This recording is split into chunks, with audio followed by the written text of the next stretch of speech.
আজ সোমবার সকালে তারকেশ্বরের ভীমপুর মহাপ্রভুর মন্দিরে পুজো দিয়ে প্রচার শুরু করলেন আরামবাগ লোকসভা কেন্দ্রের তৃণমূল কংগ্রেসের প্রার্থী মিতালি বাগ। বাসন্তী পূজা দর্শন ও শঙ্খবাজি এলাকায় মানুষদের নববর্ষের শুভেচ্ছা জানিয়েছেন মিতালি। নিজ হাতে সকলকে পুজোর প্রসাদও তুলে দেন তিনি। তারপর এলাকা জুড়ে শুরু হয় জনসংযোগ কর্মসূচি। আজ সারাদিন ব্যাপী তারকেশ্বরের বিভিন্ন এলাকায় প্রচার করবেন মিতালি বাগ।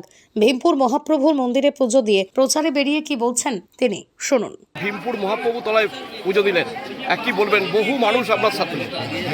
মহাপ্রভু তলায় পুজো দিয়ে ভগবান শ্রী বিষ্ণু, ভগবান শ্রীকৃষ্ণ যে গোবিন্দর কৃপা না হলে আমরা কোনো কিছু আগাতে পারিনি। সেই গোবিন্দর কাছে এসে আশীর্বাদ নিয়েছি। রোহিত মশাই আছেন, ওনার কাছে আশীর্বাদ নিলাম। এবং শুধু আশীর্বাদ নয়, কালকে পয়লা বৈশাখ গেল, বছরের প্রথম প্রতিটা দিনই মনে হয় নতুন আমাদের বাঙালির কাছে। এই পয়লা বৈশাখ বেরিয়ে চলে গেল, মনে হয় পয়লা বৈশাখের রেস থেকেই গেছে। আজকে দেখছেন মানুষের মুখে মনে হয় আজকেও আর একবার পয়লা বৈশাখ চলছে। এই শুভ নববর্ষের প্রত্যেককে আন্তরিক প্রীতি শুভেচ্ছা, অভিনন্দন, অনেক অনেক ভালোবাসা। এবং ঈশ্বরকে বললাম সকলকে ভালো রাখুন, সুস্থ রাখুন, কারণ আমাদেরকে ভালো থাকাটা বেশি জরুরি, সুস্থ থাকাটা বেশি জরুরি। এই বার্তা আজকে দিলাম এবং দেশ ও দেশের জন্য মঙ্গল কামনা করেছি এবং সমগ্র তৃণমূল পরিবারের জন্য মঙ্গল কামনা করে। একটু আগে আপনি শাঁখও বাজালেন দেখলাম। হ্যাঁ, বাঙালি পরিবারের মেয়ে আমি, কারণ ধর্মান্ত মানে আমাদের দেখুন আজকে যারা যে কেউ তিলকীতে রয়েছে, কেউ রাধাকৃষ্ণের ভক্ত, রাধা মাধবের ভক্ত, কেউ অন্নপূর্ণার ভক্ত, কেউ শিবের ভক্ত।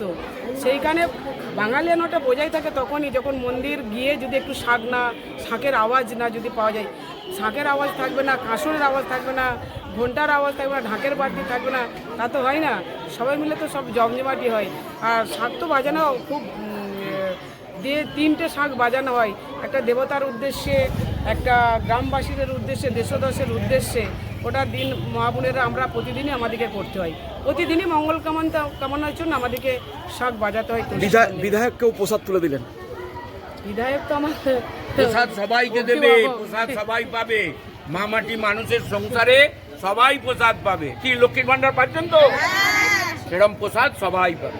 অন্যদিকে দলের মনোনীত প্রার্থীকে সঙ্গে নিয়ে প্রচারে বেরিয়ে জয়ের ব্যাপারে এখন থেকেই 100% নিশ্চিত বলেই জানিয়েছেন তারকেশ্বরের বিধায়ক রামেন্দ্র সিংহ রায়। তিনি বলেন, মিতালি বাগ লক্ষাধিক ভোটে জয়ী হবেন। এই আরামবাগ লোকসভা কেন্দ্রে বিজেপি দাঁড়াবার মতো জায়গায় পাবে না। এর আগে আপনি বলেছিলেন যে মিতালি বাগ 1 লক্ষ ভোটে জিতবে।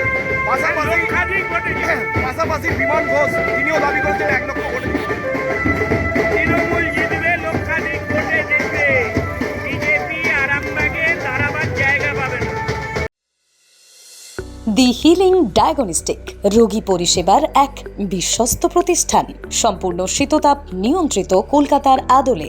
এখানে রয়েছে computerized pathology unit, polyclinic unit, ultrasound এবং echo unit, digital x ray unit, neuro electrophysiology unit সহ মডার্ন ডিজিটালাইজড ডায়াগনস্টিক ইউনিট। এছাড়াও রয়েছে দি হিলিং মেডিসিন নামাঙ্কিত নিজস্ব ওষুধের দোকান। যে কোনো ওষুধের উপর মিলবে 20% পর্যন্ত ছাড়। রোগীর সুপরিষেবাই হলো আমাদের মূল উদ্দেশ্য। ঠিকানা ঘাগরপুর, খানাকুল, হুগলি। যোগাযোগ নম্বর 9564644000 অথবা যোগাযোগ করুন 9332009403 এই নম্বরে।